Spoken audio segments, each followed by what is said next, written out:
Hello students, तो आज की इस वीडियो में हम 5वीं कक्षा के लिए पाठ्य पुस्तक का लेसन नंबर 4 हिस्से और पूरे शुरू करने जा रहे हैं। तो सबसे पहले इस लेसन को शुरू करने से पहले हम जानेंगे हिस्से किसे कहते हैं और पूरे से हमारा क्या अर्थ है। तो बच्चों, पूरा मीन्स पूर्ण भी कहते हैं इसको, और इंग्लिश में बोल सकते हैं होल या फिर कंप्लीट। और हिस्से को और हम क्या कह सकते हैं, भाग भी कहते हैं, हिस्से को पार्ट्स भी कहते हैं। तो ये है हिस्से और पूरा।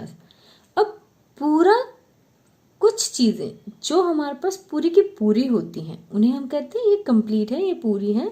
जैसे ये हमारे पास क्या है, एक सेब है, लेकिन ये सेब हमारे पास पूरा है, पूरा एक सेब है। और अब यहां हमने क्या बना लिए, 2 मैंगोस, एक एंड ये दूसरा। अब ये 2 आम है हमारे पास, और इसको कैसे लिखेंगे हम, 2 से। और एक सेब था, तो एक सेब को कैसे लिखेंगे, एक सेब, तो एक से। तो जो चीजें हम इस तरीके से लिख सकते हैं, 1 2 3, इस तरीके से वो रहती हैं पूरी चीजें हमारे पास, कंप्लीट थिंग्स। जैसे 1 सेब, 2 मैंगोज, और 3 चॉकलेट हो किसी के पास, 4 टॉफीज हो। जैसे मानो ये है, अब ये हमारे पास 4 टॉफीज हैं, 1 2 3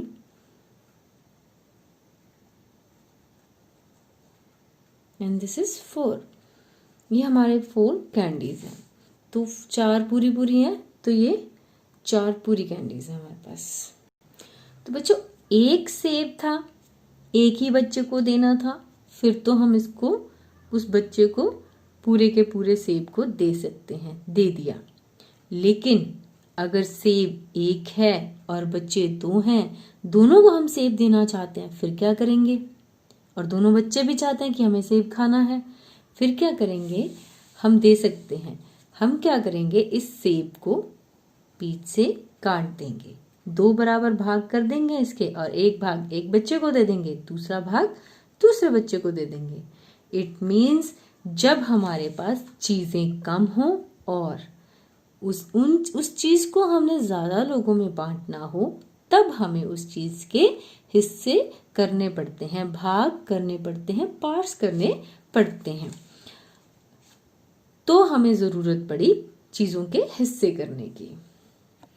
तो बच्चों, जब हमने इस सेब के 2 बराबर हिस्से कर दिए, फिर पहले ये एक सेब था, तो इसे हम लिख सकते थे एक सेब। लेकिन अब हम इस सेब के 2 हिस्से हैं, और इस हिस्से को हम लिखना चाहते हैं कि उसको मैंने कितना सेब दिया। तो हम कैसे लिखेंगे, जब भी हमने ऐसे चीजों को लिखना हो, तो सबसे पहले हम ये देखेंगे कि हमारे पास जो चीज थी उसके हमने कुल कितने हिस्से किए। तो इस सेब के कुल हमने 2 हिस्से किए, तो एक लाइन लगाएंगे और उसके नीचे हम 2 लिख देंगे। 2 क्यों लिखे, क्योंकि एक सेब के हमने हिस्से कितने किए, कुल 2। अब हम ये जानना चाहते हैं कि ये वाला हिस्सा इस सेब का कौन सा भाग है। तो ये एक है जिस पर हमने लगाया है, कुल 2 हिस्से हैं, और जिस पर हमने ये लाइनें लगाई हैं ये एक है, एक हिस्सा है। तो यही हम चाहते हैं कि इसको हम लिखना चाहते हैं। तो सबसे पहले पूरा का पूरा 2 हिस्से हैं, तो लाइन लगाकर नीचे 2 लिख लिया। अब इसको बताना है, ये एक है, तो ऊपर हमने 1 लिख दिया। इट मीन्स ये सेब, जिस हिस्से पर हमने लाइनें खींची हैं, ये वाला हिस्सा इस सेब का 1/2 भाग है। अब ये है भिन्न, इस चीज को हम क्या कहते हैं, भिन्न। भिन्न कैसे लिखते हैं? जब हम बीच में लाइन लगाते हैं और एक संख्या ऊपर एक नीचे होती है, उसे हम भिन्न कहते हैं। और भिन्न लिखते टाइम हम लिखते हैं अंश बटा हर। इसका अर्थ हुआ कि भिन्न में ऊपर वाला हिस्सा अंश कहलाता है और लाइन से नीचे वाला नंबर जो रहता है वो हर कहलाता है। तो इस भिन्न में, ये भिन्न है 1/2, तो 1/2 भिन्न में अंश हमारे पास है बराबर है 1 और हर हमारे पास बराबर है 2। इस तरीके से हम भिन्न को लिखते हैं।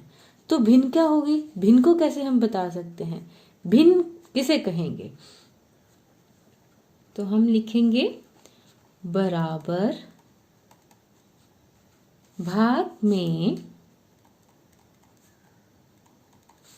बंटी वस्तु का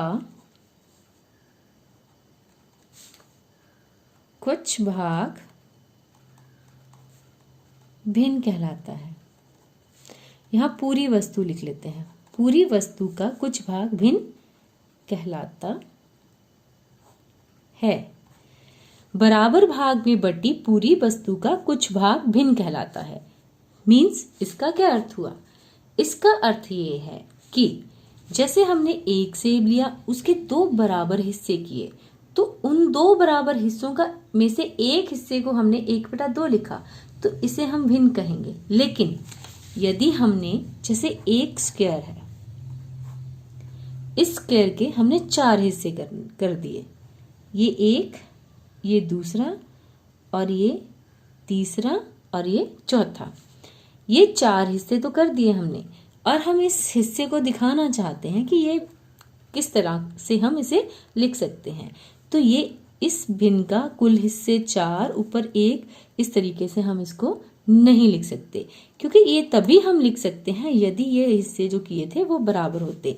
वो इस तरह से ना करके हम इस तरह से बराबर हिस्से किए होते तो एक हिस्से को हम 1/4 लिख सकते थे। अगर ये हिस्से हमने बराबर नहीं किए हैं तो इसको हम 1/4 के रूप में नहीं लिख सकते हैं। तो भिन्न क्या रहती है? बराबर भाग में बटी पूरी वस्तु का कुछ भाग भिन्न कहलाता है। और भिन्न को हम कैसे लिखते हैं? अंश बटे हर।